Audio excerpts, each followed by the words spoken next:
Estamos con ella, con Silvia Cliche. Un placer enorme recibirla una vez más acá en el living. ¿Cómo andas, queridísima? Muy bien. Gracias por la invitación y gracias por estar en el living de tu casa. Bueno, mucha gente, con ansias de escucharte. Vos ya has hablado mucho, ¿no? De todo tu camino espiritual, de tu desarrollo en la ufología, basado también en una investigación periodística. También después me gustaría hablar un poco del periodismo, de la actualidad, de cómo lo ves, tu mirada, que me parece que puede aportar muchísimo. Pero ¿hay novedades en cuanto a lo que es la ufología y todo el estudio que vos venís desarrollando desde hace años? Y sí, bueno, yo creo que la investigación ufológica ya pasó a otro nivel. Ya no es tan importante recordar cómo cayó una nave en Roswell, si se recuperaron cuerpos y los distintos eventos que se fueron sucediendo a lo largo de las últimas décadas. Desde el momento que exmilitares de la Fuerza Aérea de los Estados Unidos denunciaron bajo juramento en el Congreso de los Estados Unidos que justamente esa potencia desde hace mucho tiempo tiene naves con tecnología no humana y tiene cuerpos de no humanos, creo que ya no queda duda. Ya no es creo o no creo. Las evidencias están, la información está.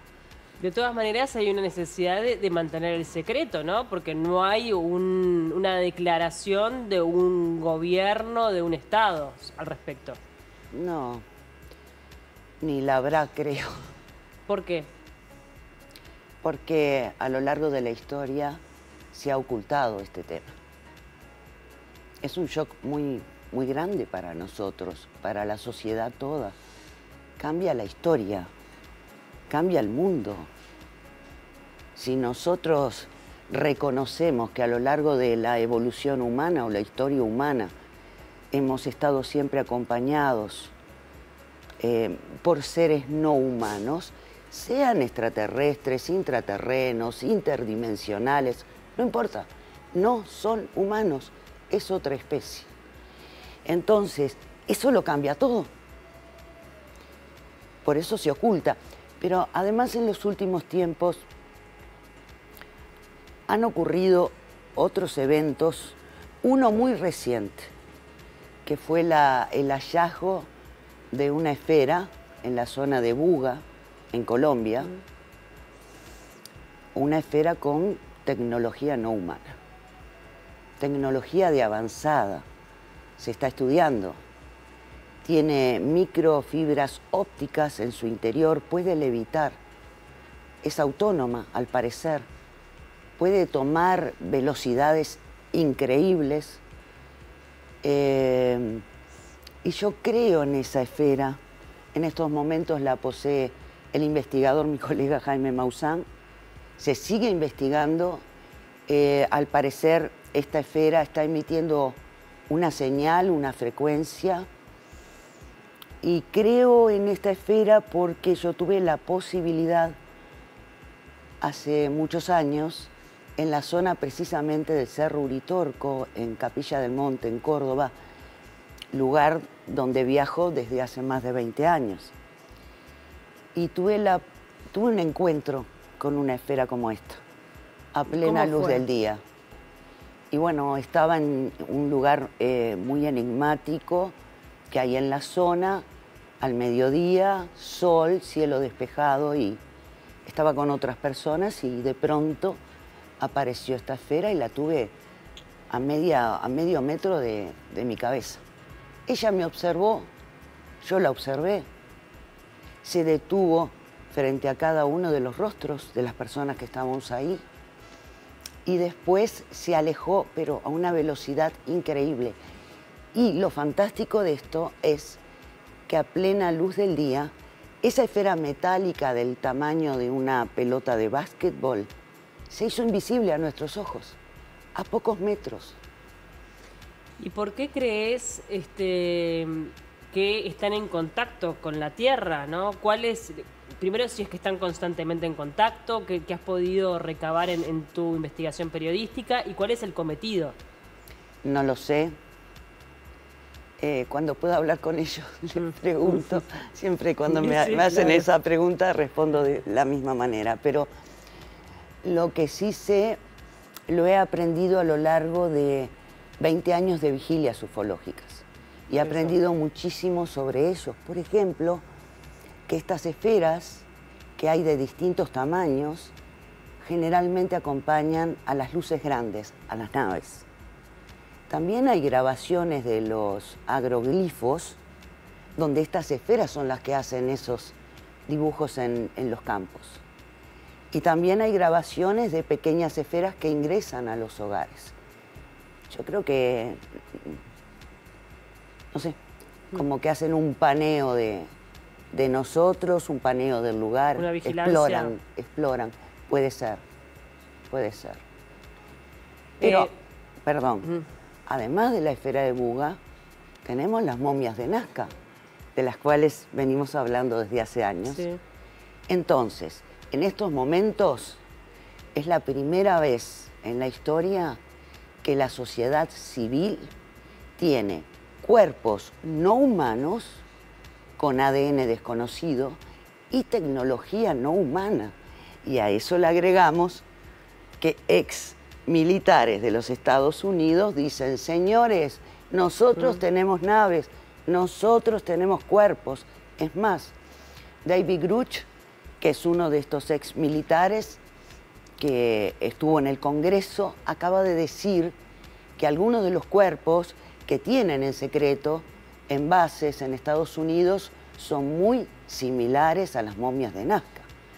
Entonces ya estamos en un nivel de investigación que subimos un escalón. Claro. ¿Y te ha costado a nivel social el estar convencida de esto, el seguir toda esta línea de investigación? Porque hay mucha gente que es escéptica, hay mucha gente que no cree, hay mucha gente que dice, pero Silvia, ¿para qué se metió en esto, no? ¿Te ha costado, lo has sentido o tu convencimiento es tal que no das lugar a eso? Es que yo no investigo para convencer a nadie. Como periodista investigo para difundir. Claro. Como lo hice en el noticiero y ahora lo hago con este tema, que me parece más trascendental, ¿verdad? Porque estamos hablando de no solo de estos fenómenos que se están dando en la actualidad, sino que esto viene de mucho más atrás. Viene de esos dioses que bajaron de las estrellas y que todas las culturas antiguas, ancestrales del mundo, hacen referencia a estos dioses con los cuales tenían contacto.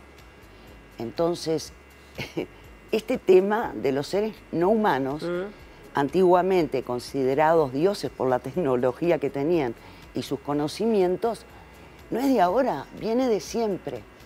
Entonces, yo lo que hago es una investigación y difundo.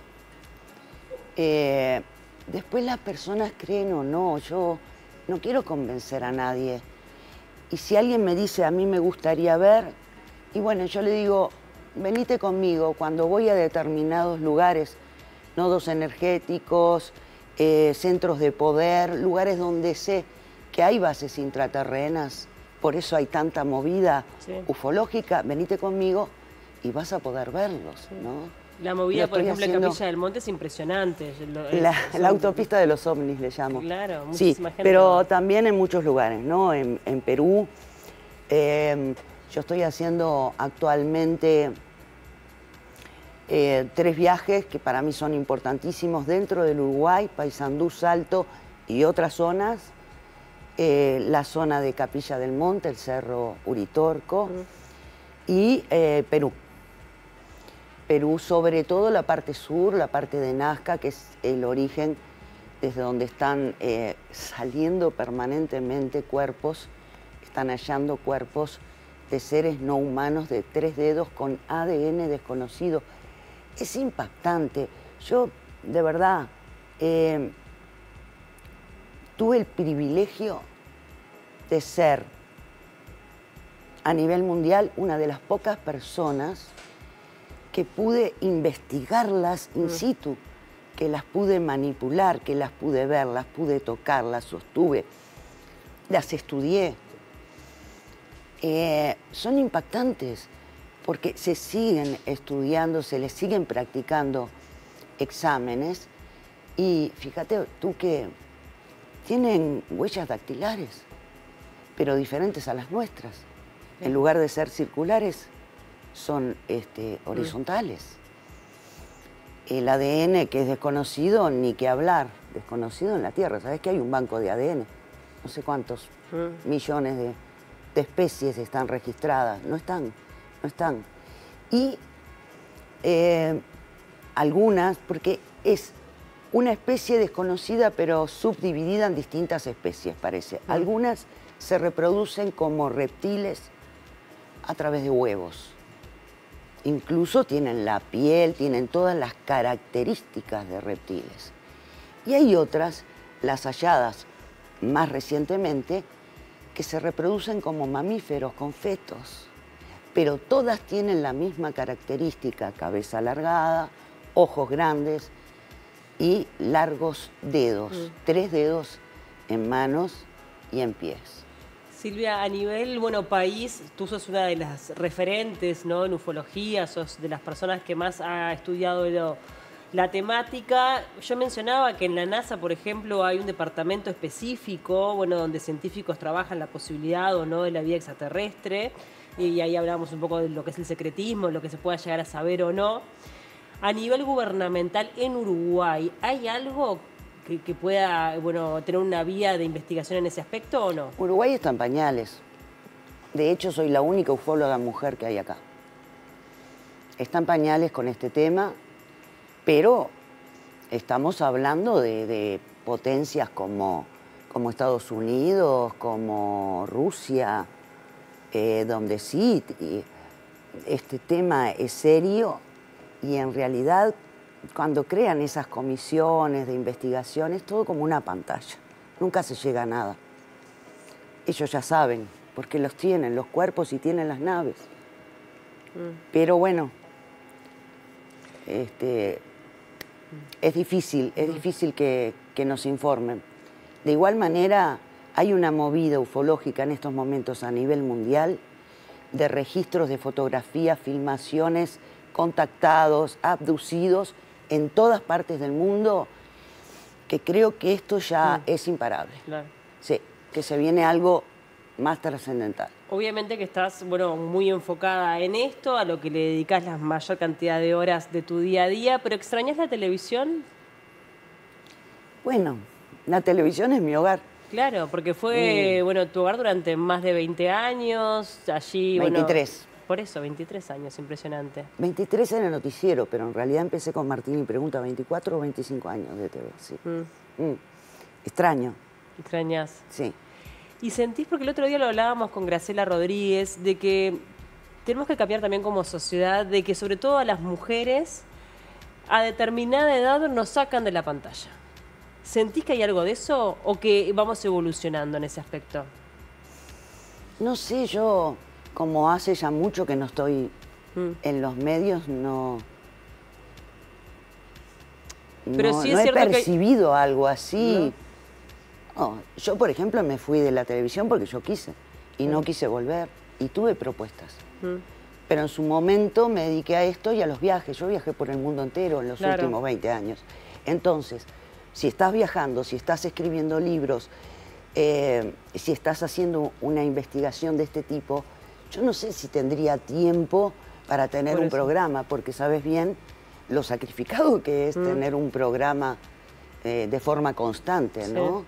Entonces, yo en determinado momento no tuve más tiempo para la televisión y por eso lo hice, pero creo que no se trata de un tema de edad.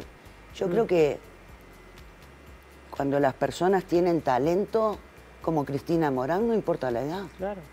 El talento es talento. Pero también es cierto que hay una mirada más crítica sobre la imagen femenina que la masculina, ¿no? Bueno, porque nos guiamos por una sociedad muy de plástico, ¿no? Nos guiamos por lo de afuera en lugar de mirar hacia el adentro. Ese es el tema.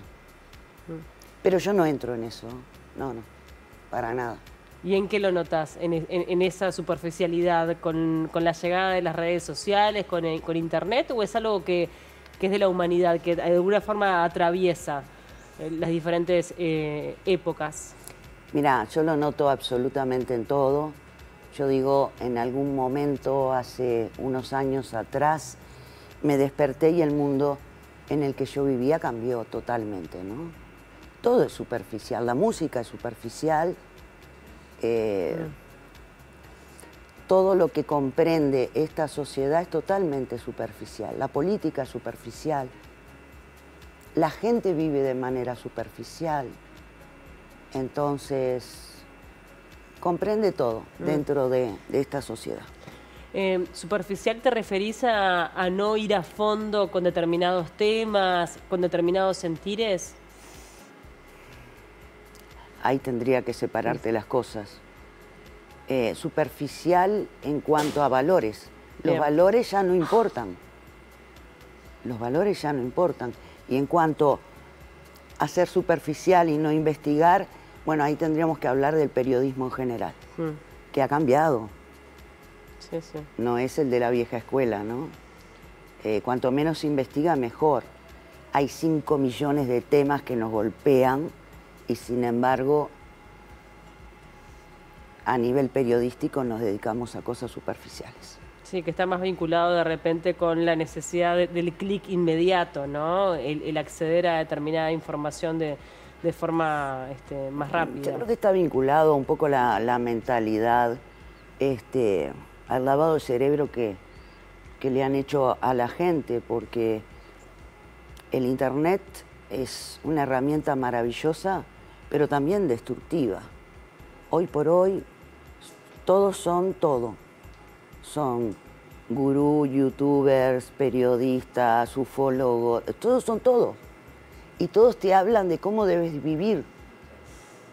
Todos te dan lecciones espirituales. Yo digo, si todos somos tan espirituales, este mundo debería ser un paraíso. Y cada vez estamos peor. Entonces, yo me refiero, cuando hablo de lo superficial, me refiero a eso. Y el haber perdido los valores, ¿no? Los códigos entre las personas. Y hablabas de Internet, ¿no? De la llegada de Internet, que fue, sin lugar a dudas, algo muy disruptivo en la humanidad. Y estamos enfrentándonos al arribo de la inteligencia artificial, con todo lo que va a traer y la incertidumbre que nos está generando. ¡Guau! Ni hablemos de eso. ¿Y te da miedo como integrante de este planeta? ¿Esto que está pasando a nivel, esta revolución tecnológica, o cómo lo estás viviendo? Yo no tengo miedo, porque como siempre digo, somos mortales. Entonces, ¿miedo a qué? Si más tarde o más temprano nadie nos va a recordar. Sí, seguro. Lo que sí veo que esto, en principio, ¿no? La punta del iceberg va a dejar sin trabajo a muchísima gente, la inteligencia artificial. Y eso no es un detalle menor, porque cada vez hay más población a nivel mundial, y si cada vez va a haber más desocupados, va a ser difícil. Hay muchas profesiones o oficios que desaparecen con la inteligencia. Sí. Ya han desaparecido. Las traducciones, por ejemplo. Sí, sin duda, no. Todo se va a automatizar y vamos a perder mucho. Los correctores. Sí. Yo creo, y esa es mi percepción, creo que se va a mantener lo presencial, ¿no? Que eso es lo que va a terminar marcando la diferencia, ¿no? Sí. Lo cara a cara, la energía que se genera en un ámbito en donde estamos presentes, ¿no? Se va a mantener lo que la inteligencia artificial no puede hacer. Todo lo demás desaparece. Es así. Porque ni siquiera lo presencial, fíjate que hoy por hoy todo se maneja. Es muy difícil poder hacer un trámite presencialmente, por ejemplo. No, claro. Todo es digital, todo es online. Pero bueno, no hay nada como el encuentro con el otro. Por supuesto, pero cada vez está desapareciendo más. Sí. Y eso de alguna forma también genera que la sociedad en sí se vaya modificando, ¿no? En su actitud y todas estas situaciones más radicalizadas que estamos viviendo o que repetimos como humanidad, vinculadas, no sé, con conflictos bélicos o cosas que decís ya a esta altura del partido y seguimos repitiendo lo mismo, capaz que también está vinculado con eso, ¿no? Con esa necesidad de los extremos. Puede ser, aunque conflictos bélicos existen desde que existe el ser humano en la Tierra, así que... Por eso, ¿no? Lo que me sorprende es cómo seguimos cayendo en la misma, ¿no? Seguimos repitiendo. ¿Estás escribiendo algo? ¿Estás planeando algún viaje? ¿Con qué proyecto estás? Bueno, antes que nada te cuento. Estoy difundiendo toda esta información de mi investigación porque a medida que avanza el tiempo y avanza la investigación, tengo más experiencias y más conocimiento. Entonces, estoy difundiendo todo esto a través de ciclo de charlas, pero también en congresos internacionales. El año pasado tuve la oportunidad de ser invitada especialmente al Congreso Nacional OVNI de Chile, en la Universidad Tecnológica, como extranjera, como invitada especial. En noviembre di una conferencia en Nazca, justamente el origen de mi libro, que además mi libro fue el primero que dio a conocer el hallazgo de las momias de Nazca a nivel mundial. Este año di una conferencia en el Congreso Nacional e Internacional de Nazca OVNI 2025 junto a Jaime Maussan, y también estuve en la segunda reunión en el Congreso del Perú el año pasado, donde en el Congreso peruano se da a conocer los últimos resultados de los estudios científicos que se le siguen practicando a estos seres. Bien. Que hoy no te dije, y hay otro detalle muy importante, por supuesto que hay detractores con el tema de las momias de Nazca, porque los hombres de negro siempre existieron y todo esto se trató de ocultar.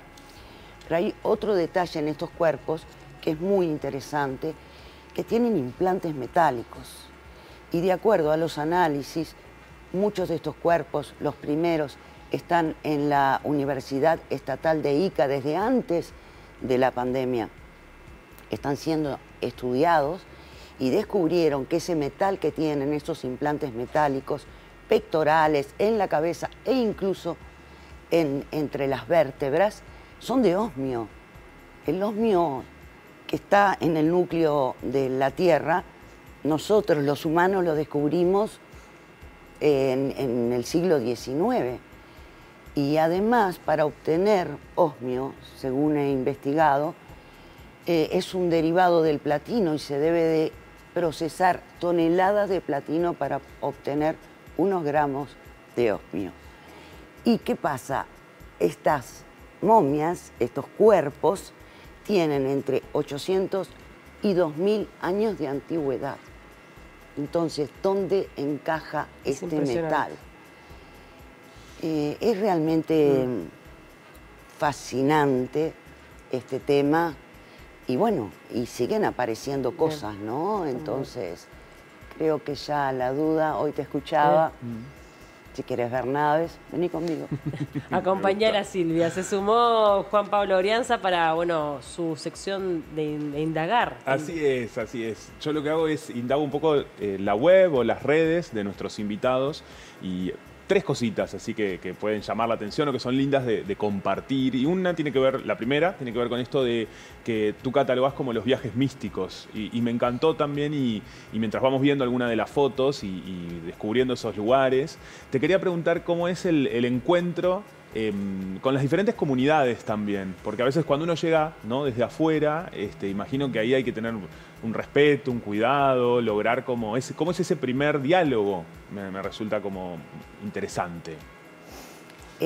Bueno, viajar y conocer otras culturas para mí es vivir, es aprovechar la vida, ¿verdad? Es conocimiento, te abre la mente. Claro. Y yo soy una persona, me considero muy espiritual Creo que la espiritualidad está muy ligada a este tema, porque dentro, al tema ufológico me refiero, porque dentro de los contactos y avistamientos que hemos tenido, hay esferas luminosas que considero son seres de luz. Entonces está muy relacionado un tema con el otro. Y como ser espiritual tengo la posibilidad de conectarme siempre con las distintas culturas desde la mejor manera. Claro. Así que mis experiencias siempre han sido muy buenas para mí. Buenísimo eso. Qué lindo eso, porque bueno, me parece que es un aprendizaje también, ¿no? Llegar a lugares muy diferentes y como siempre puntos de encuentro.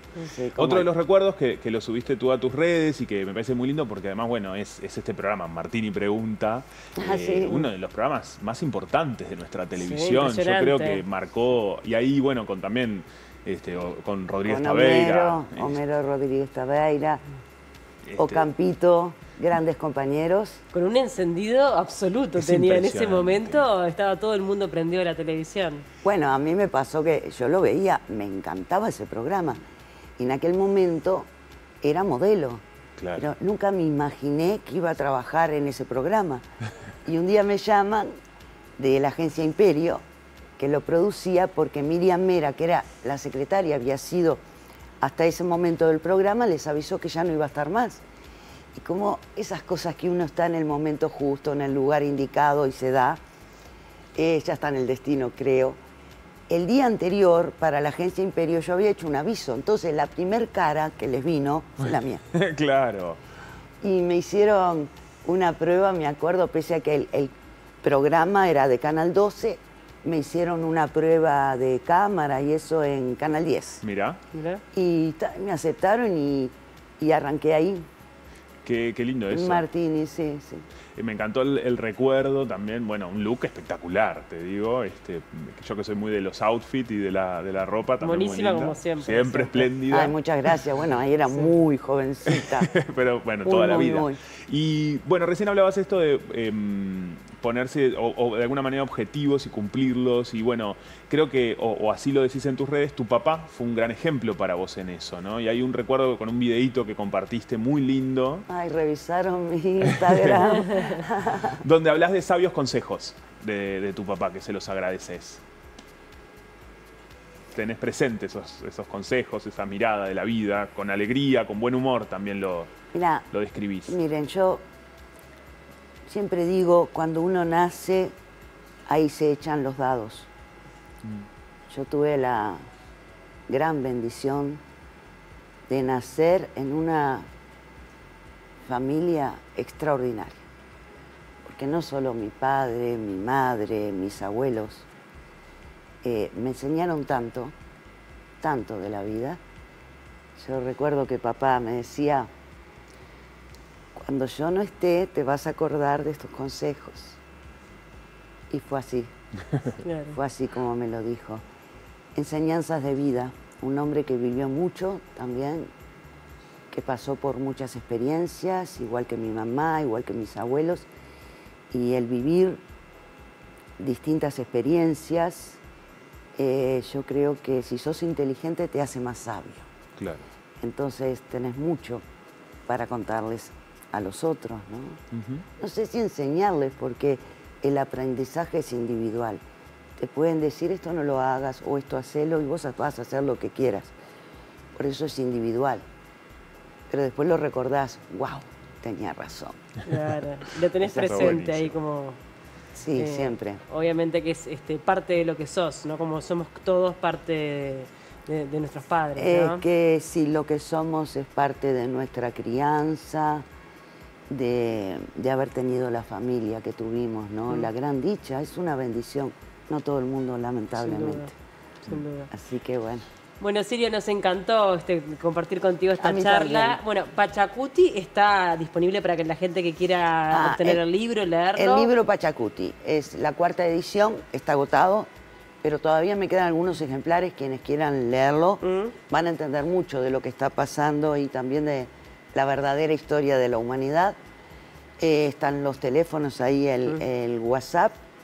Y después, por el tema, si me quieren acompañar en mis viajes de investigación, si están en la misma sintonía ufológica y espiritual, con mucho gusto pueden venir conmigo y también me contactan a través de, creo que va a estar en pantalla el WhatsApp. El WhatsApp o si no, a través de las redes sociales, ¿no? Las redes sociales, Instagram y Facebook, Silvia Clich. Me encantó.